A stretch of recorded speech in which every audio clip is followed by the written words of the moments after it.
Hello everyone, and welcome to Capitol Watch for Friday, March 20th, our weekly look at the Missouri General Assembly. And joining us from our governmental relations offices in Jefferson City is our Associate Executive Director for Advocacy and our Chief Lobbyist, Mike Reed. And Mike, the legislature now is on spring break for the next week or so, kind of one of those points in the session where we evaluate where things are. What's your assessment of the session so far? Well, it's been a very interesting session so far, and spring break is a little later than usual. Usually spring break comes about halfway through. We're more than past halfway through the session. Some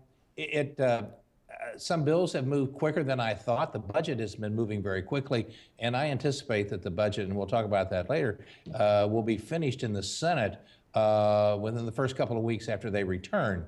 So usually the budget is finished the last week before session. It's going to be finished maybe as much as a month earlier. The transfer bill had a lot of momentum at the start. It got through the House. The Senate bill is still in the Senate, but the House bill came over. So it has been an interesting session. With the new way that the committees are meeting in the House. There are a lot more hearings, and bills are heard more than once, and so there's a better vetting of the bills, and so there's a lot of input from a number of people in the legislation. If we have to give it a grade, it's probably a C+ right now, with room for improvement, as my teachers used to say. So, Mike, you mentioned it's interesting. You mentioned the student transfer bill. That's been, of course, one of the big issues so far during the session. And this past week, the Senate Education Committee actually passed its version of the student transfer bill. Tell us about that. Yes, the Senate passed its version of the student transfer bill, and they put on a number of things that had previously passed the Senate, was not in the House version. We can support the House version of the bill as it came over from the House Bill 42. Do not like some of the expansion that they put on, expansion of charter schools, expansion of virtual schools, some of the situations such as that. They did take out the testing for dyslexia for all students, which was extremely expensive. But there's still right now, before the bill has been amended in the Senate, there's still a price tag of more than $25 million a year. That's an awful lot of money, and that money then comes from the formula or helps reduce the formula. So it has gotten past a transfer bill. It's an expansion of charters. It's an expansion of virtual education. Let's go back and work on a bill that deals with student transfer issues, much like it came out of the House. That's a much better bill that came out of the House. So our position on that, Mike, is going to be that we're going to be supporting what we would call a clean transfer bill. Is that right? That is correct. We're going to be supporting a clean transfer bill. Right. All right. Another issue that moved this week, Mike, on the House side, the House passed legislation we've been watching that would require a new citizenship test. Tell us about that one. Yes, the original bill said that students have to pass the 100-question citizenship test put out by the federal government.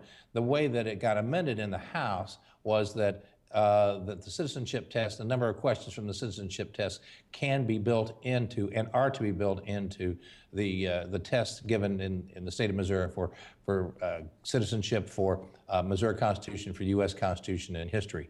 So it's ameliorated the bill to a certain extent. The biggest problem that we had with the citizenship bill is we're not against the citizenship test. It's a rote memory test that doesn't do anything to help the students understand the functions of government and why government functions the way it does, and the relationships of government. It is just memorized questions for the test, and they're the same 100 questions that they've had for X number of years. We believe that in studying government, you need to study and understand how the three branches of government work together. You need to understand the Constitution and the government in the state of Missouri, as well as the Constitution, the federal government, and that's already in the statute. So this will help. The way the bill was passed, it will help. We'll bring those questions in, and we'll make our teaching of citizenship even better than what we've had in the past.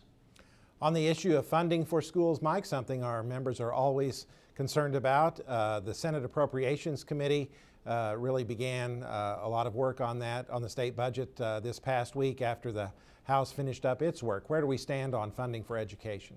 Well, it's funding for education, and it comes in, and people keep saying, well, what is the real funding? Is it 74 million? Is it 84 million?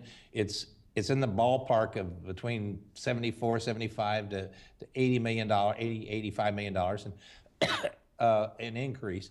And somebody says, what are we having problems with? Well, part of it is where the money is coming from, and there's some money that's left over from last year that's being put into this year's, and so we will have an increase in funding for the state on the formula. It will not be fully funded, but it will be an increase. The Senate is now working. They've gone through twice. They've had 2 passes through the budget. I anticipate when they get back from spring break, they'll finish the budget up and then get it to the floor. And then probably the first week in April is when they'll vote on it, and then go into conference and work out the conference difference between the House and the Senate. So it's moving very quickly. Again, there will be an increase in education money, but it won't be a full funding of the formula, but we will get an increase. Mike, during this spring break week, this is an excellent time for our members to be contacting their legislators when they're back home for a few days, isn't it? It is. It's extremely important to let the legislators know that their actions in Jefferson City affect people at home. This is not done in a vacuum. And so when we talk about local control, let's make sure that we still have local control and not local control except for when we don't want it. So it's extremely important to sit down with your legislator, representative or senator, talk to them about the issues that are out there. Ask them where they are.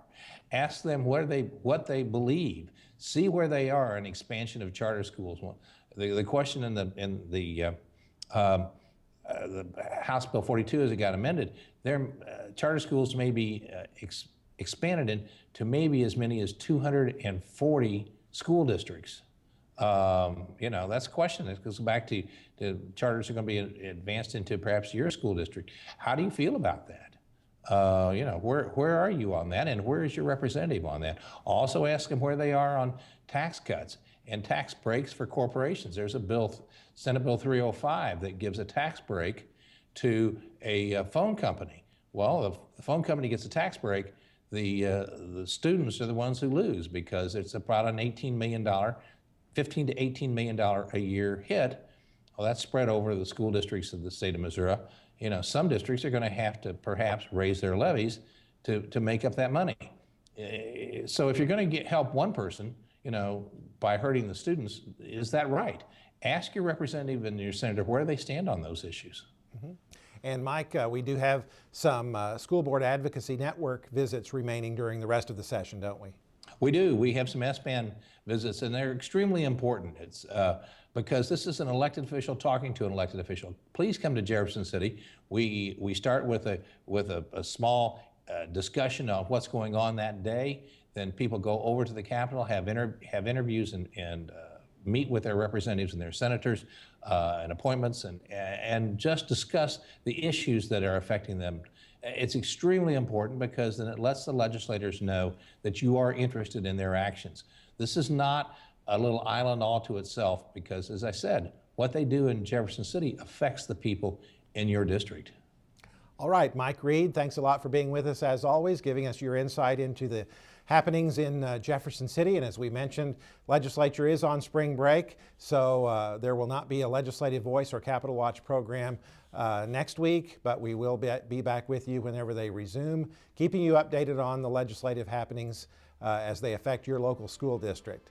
Thanks a lot for joining us on this edition of MSBA's Capitol Watch.